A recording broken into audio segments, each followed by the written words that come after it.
कल्याण jeweller अभी भी खरीदा जा सकता है, या फिर इसके अलावा पीसी ज्वेलर देखे या टाइटन वगैरह कुछ और देखना चाहिए? अच्छा, आपने कहा कि कुछ ऐसे शेयर्स भी है जहाँ पर हाई बनता हुआ नजर आ रहा है सर। ऑरबिंदो फार्मा अर्निंग्स काफी ज्यादा स्ट्रांग रही है और अच्छा मोमेंटम भी देखने को मिला। और ऑरबिंदो फार्मा की अगर मैं बात करूं अभी तो 1658 का लेवल चल रहा है, 4.40% की अपसाइड के साथ में अपने 52 वीक को टच किया। अब आगे क्या रणनीति होनी चाहिए? मैं देखिए, अगर कोई लॉन्ग टर्म के लिए होल्ड करना चाहे ना, तो औरो फार्मा बाय करके छोड़ दो। हम्म। ठीक है, अगर किसी को स्टॉप लॉस लगाना है तो हालांकि स्टॉप लॉस थोड़ा सा दूर का बैठेगा, क्योंकि कुछ ऐसी इन्वेस्टमेंट की स्ट्रेटेजीज हैं मेरे पास कि जिसमें अगर तो स्टॉप लॉस होता है तो हो सकता है वो 40-50% का स्टॉप लॉस हो, मतलब 1600 की बाएंगे तो हो सकता है 800 रुपए पे आपको एग्जिट लेना पड़े, पॉसिबल है। हम्म। लेकिन वो 10 में से एक या दो काउंटर में ऐसा होगा, बाकी जो 7-8 काउंटर है ना, वो चलते रहेंगे, वो चलते जाते हैं। कहां से कहां हम्म। निकल जाते हैं वो कहना मुश्किल है। तो इसलिए ये हम्म। उस पैटर्न पे अब आ गया है। आप बहुत छोटी हम्म। क्वांटिटी इसकी बाय कर लीजिए और आप इसको लेके छोड़ दीजिए। एक बार स्टॉप लॉस लगाना चाहते हो तो आप इसमें 1200 का लगा लेना, क्योंकि लॉन्ग टर्म का है। अगर नहीं आप हम्म। लगा सकते तो छोटी सी क्वांटिटी, इतनी क्वांटिटी लो कि अगर नुकसान होता है तो आपको फर्क ना पड़े, आप बाय करके इसको छोड़ हम्म। दो। बहुत स्ट्रॉन्ग चार्ट है, हम्म। रैली कंटिन्यू करेगी। रैली कंटिन्यू होगी, ठीक है। इसके अलावा संवर्धन की बात करें तो सर यहाँ पर भी ऑटो एंसिलरीज में जिस तरीके से बाइंग हमें देखने को मिली है, आज भी 9% ऊपर है ये काउंटर। यहाँ पर आपकी सलाह क्या रहेगी? क्या इसमें भी अगर हम थोड़ा सा मिड टू लॉन्ग टर्म का पर्सपेक्टिव रख रहे हैं तो वेल्थ क्रिएट हो बिल्कुल सकता है? बिल्कुल, यस। बहुत अच्छा चार्ट सेटअप है। अगर इस महीने, अभी तो हम्म। काफी दिन है इस महीने के, अगर ये इस महीने में काउंटर 170 के ऊपर अपनी मंथली क्लोजिंग देने में कामयाब हो जाता है तो इसको 115 के स्टॉप लॉस के साथ बाय एंड होल्ड वाली कैटेगरी में ये भी आ जाएगा। सपोर्ट जो इसका है नीचे में कम से कम 140 रुपए के आसपास आता है। तो अगर आप मंथली के हिसाब से 170 के ऊपर बाय करते हो तो 140 के आसपास आए तो थोड़ा सा एवरेज कर लेना, और स्टॉप लॉस बनेगा दोनों क्वांटिटी का आपका 115 रुपए। काउंटर में हम्म। बहुत समय के बाद एक मंथली चार्ट पे ब्रेकआउट दिख रहा है, तो ये बहुत अच्छी लेवल ऊपर में दिखा सकता है। ठीक है। और कल्याण ने जिस तरीके से सर रफ्तार पकड़ी है और अभी भी अगर हम देखें तो आज भी अच्छी तेजी के साथ नजर आ रहा है। आपने पीसी ज्वेलर को रिकमेंड भी किया है आज। तो पूरा पैक अगर हम देखें सर, इसमें से क्या कल्याण ज्वेलर अभी भी खरीदा जा सकता है, या फिर इसके अलावा पीसी ज्वेलर देखे या टाइटन वगैरह कुछ और देखना चाहिए?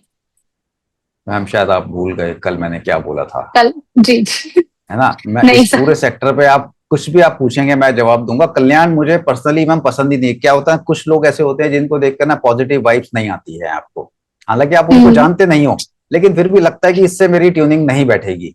इसी तरह के कुछ हम्म। स्टॉक्स ऐसे हैं जिसको नाम सुन करके ना मुझे पॉजिटिव वाइब्स नहीं आती है। कल्याण ज्वेलर उनमें से एक है। दूसरे आप किसी एनालिस्ट से आप पूछ लीजिएगा, किसी को इन्वेस्ट करना है बिल्कुल कर सकता है। मैं आपको लेवल फिर भी बता देता हूँ। हम्म। देखिए, ब्रेकआउट के पास खड़ा है, 640 रुपए का ब्रेकआउट लेवल है इसका। अगर छह सौ हम्म। चालीस रुपए के ऊपर ये क्लोजिंग देता है तो रैली एक्सटेंड हो सकती है। ठीक है, लेकिन मैं फिर भी हम्म। बाइंग की सलाह मेरे हिसाब से पर्सनली नहीं दूंगा। किसी को वैसे लेना है तो आप अपने हिसाब से आप ले सकते हैं। स्टॉप लॉस बनेगा 500 के नीचे का, 640 के ऊपर बाय करेंगे, और 500 के नीचे की क्लोजिंग तो इस काउंटर को बहुत खराब कर देगी। जब तक 500 नहीं ब्रेक कर रहा तब तक ठीक है। हम्म। चलिए। कल्याण वाइब नहीं दे रहा है, लेकिन मेटल सेक्टर अच्छी खासी वाइब दे रहा है और हिंदुस्तान जिंक में अभी भी तेजी जारी है। हिंदुस्तान जिंक पर आपकी राय क्या रहेगी सर? क्या यहाँ पर शामिल हो जाए इसमें? देखिए, हिंदुस्तान जिंक थोड़े से वॉल्यूम कम रहते हैं, बहुत ज्यादा नहीं होते हैं। और अब जिस तरह से हम चांदी के अंदर हमने एक रिबाउंड देखा है लोअर लेवल से, हमें हम्म। दिख रहा है कि गोल्ड और सिल्वर में एक रिबाउंड आया है, उसका सीधा सीधा इम्पैक्ट हमें हिंद जिंक पे भी देखने को मिल रहा है।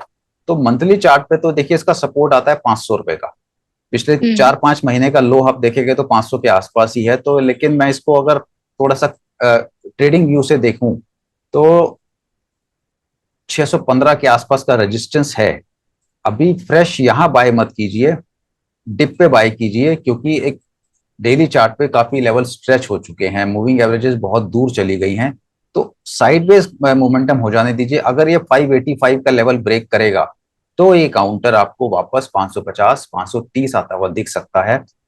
तब वहां आप ले लेंगे तो ज्यादा बेटर है। किसी को अभी लेना है या अभी किसी को है किसी के पास, तो 585 का स्टॉप लॉस जरूर लगा लें। 585 के नीचे की क्लोजिंग इसे वापस 8 से 10% और डाउन साइड दिखा सकती है। चलिए ठीक है, कुछ सवालों की तरफ बढ़ लेते हैं। यहाँ पर सर एंजल वन को लेकर के क्वेश्चन आया है। इनके पास 1000 शेयर्स हैं 332 की बाइंग प्राइस पर। बिल्कुल ऊपर की तरफ जा रहा होता है, हाइस की तरफ तभी पकड़ लेते हैं। अब 290 आ चुका है 2.26% की डाउन साइड के साथ में सर। क्या सलाह रहेगी आपकी, कुछ स्टॉप लॉस वगैरह? चार्ट तो वीक लग रहा है मैम। चार्ट और पिछला हम्म। लेवल भी तोड़ने की तैयारी में है, 288 287। तो हो सकता है ये काउंटर वापस में नीचे में 280, और 280 के बाद तो 250 तक भी जाता हुआ दिखे। तो हम्म। आप थोड़ा सा अपने इन्वेस्टमेंट पे ध्यान दीजिए और एक स्टॉप लॉस लगा के रखिए। 280 के नीचे गया तो काउंटर ज्यादा वीक हो जाएगा। ऊपर में जब तक ये 315 नहीं निकालेगा अब, तब इसमें तेजी नहीं बनेगी, वीकनेस है। एक्चुअली इसको हम्म। जब ये 340 का लेवल ब्रेक किया था ना, तभी एग्जिट कर हम्म। लेना चाहिए था। उसके बाद से बाय बना ही नहीं है 340 के बाद। हम्म। ठीक है, तो कहाँ से सलाह मिल रही है दिव्या जी आपको, ये थोड़ा सा अगर आप शेयर कर पाए तो अच्छा लगेगा मुझे।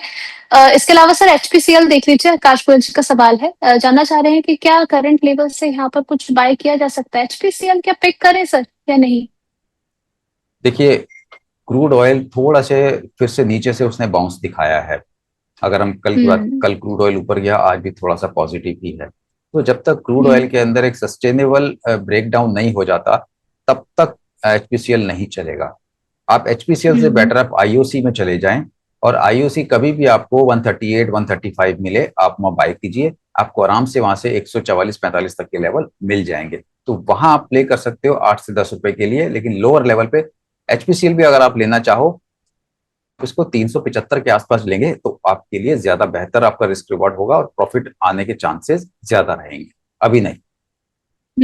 ठीक है। इसके अलावा धनंजय मिश्रा जी हैं हमारे प्राइम मेंबर। सैजिलिटी इन्होंने ले रखा है सर 38.40 के प्राइस पर। इनके पास 2759 शेयर्स हैं। अब इनका सवाल ये है कि क्या इनको लॉन्ग टर्म के लिए होल्ड करना चाहिए? अगर ये बात मानेंगे तो आप निकल। हालांकि ओके। चार्ट पॉजिटिव है, चार्ट पॉजिटिव है, ऐसा कुछ नहीं है कि चार्ट के अंदर कुछ ब्रेकडाउन हो गया है। लेकिन मैं ऐसा क्यों बोल रहा हूँ? देखिए, ये हम्म। काउंटर अब एफ एंड ओ में आ गया है। और एफ एंड ओ में हम्म। आने का मतलब होता है कि ये, जो मैं समझ पाया हूँ कि अब सेजिलिटी को एफ एंड ओ में लाने में क्या है, कोई बहुत ज्यादा वॉल्यूम तो होते नहीं है। लेकिन होता क्या है कि जो स्टॉक म्यूचुअल फंड के पास पड़ा हुआ है और वो हम्म। परफॉर्म नहीं कर रहा है, तो उसको एफ एंड ओ में हम्म। ले आते हैं ताकि म्यूचुअल फंड उसकी कॉस्टिंग कम कर लें, उसके ऑप्शन बेच लें, कॉल बेच लें, फ्यूचर बेच लें, कहीं ना कहीं तो एटलीस्ट उसकी जो इन्वेस्टमेंट है उस पर वो रिटर्न निकाल पाए। हम्म। तो इसलिए ही इसको लाया जा रहा है। और अब जब ये एफ एंड ओ में आ जाएगा तो फिर इंस्टीट्यूशंस की भी सेलिंग हो सकती है, फ्यूचर सेलिंग हो सकती है। तब ये काउंटर जो है तो रुक जाएगा या गिरने लगेगा। तो किसी भी हायर लेवल पे अगर आपको लगता है कि आपको 45 पे निकलना है, 47 पे निकलना है, कहीं भी निकलना है, पर निकल जाइए। लॉन्ग टर्म में ये वेल्थ बना करके नहीं देगा। चलिए ठीक है। इसके अलावा सर यहाँ पर एचयूएल देख लीजिए। अभिजीत जी का सवाल है 100 शेयर से 2150 के भाव पर आने वाले 6 महीने का नजरिया यहाँ से जानना चाह रहे हैं कि क्या किया जाए। 2098 पर चल रहा है, बने रह सकते हैं इसमें 6 महीनों के लिए? देखिए, बने रह सकते हो। चार्ट यहाँ भी पॉजिटिव नहीं है। लोअर लो हम्म। लोअर हाई के फॉर्मेशन बन रहे हैं। एक हफ्ता पहले इसने करीब करीब 2020 के आसपास का लो लगाया था। अब 2120 का एक लेवल को आप ध्यान रखें। अगर 2120 के ऊपर क्लोजिंग आएगी तो ही ये काउंटर चलेगा, थोड़ा सा बुलिश बनना। अदरवाइज और लेवल, लोअर लेवल देखने को मिल सकते हैं। तो 2120 आपके लिए बहुत इंपॉर्टेंट लेवल है, इसको याद रखिए। ठीक है। अच्छा सर, ब्रिटानिया के नतीजे पे निकल कर क्या है? नतीजे बढ़िया है और काउंटर ने काउंटर स्ट्रेट को भी पसंद आया, आज चलता हुआ नजर आ रहा था और हाई लगाया है 5660 का। क्या ब्रिटानिया पोर्टफोलियो में रख सकते हैं? हिंदुस्तान लीवर से के मुकाबले में पॉजिटिव चार्ट है। हायर हाई हम्म। हायर लो का फॉर्मेशन में ये काउंटर चल रहा है और एक रेंज में चल रहा है, चैनल बन रखी है 5580। ये वो जोन है हम्म। जिसके ऊपर की क्लोजिंग और स्ट्रांग हो जाएगी। लोअर लेवल पे आप स्टॉप लॉस लगा लीजिए 5250। अगर 5250 के नीचे बंद हुआ तो डाउन साइड और खुल सकती है 200 से 250 रुपए तक। Otherwise counter hmm. Buy on dips की जोन में है, आप बने रह सकते हैं या ले भी सकते हैं। 5580 के ऊपर कंफर्म हो जाएगा कि ट्रेंड अप है। चलिए ठीक है। इसके अलावा ओला इलेक्ट्रिक, इसमें जो नतीजे निकल कर के आए हैं सर, अ, आपकी राय क्या रहेगी ओला इलेक्ट्रिक पर? क्योंकि लास्ट कुछ सेशन में आपने देखा था कुछ चलता हुआ नजर आया था, उसके बाद फिर से नीचे धड़ाम हुआ। अब जिस तरीके से ईवीज का ट्रेंड चल रहा है, क्या ओला इलेक्ट्रिक चलेगा? देखिए, ओला इलेक्ट्रिक में ना जितने भी एनालिस्ट लोग अभी फिर यूट्यूब पर एक्टिव हैं, तो आधे हम्म। पॉजिटिव साइड में है, आधे नेगेटिव साइड में है।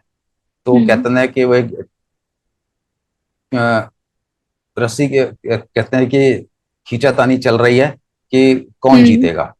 देखिए, हम्म। चार्ट ये बता रहा है कि शायद जो बुरा दौर था वो खत्म हो गया।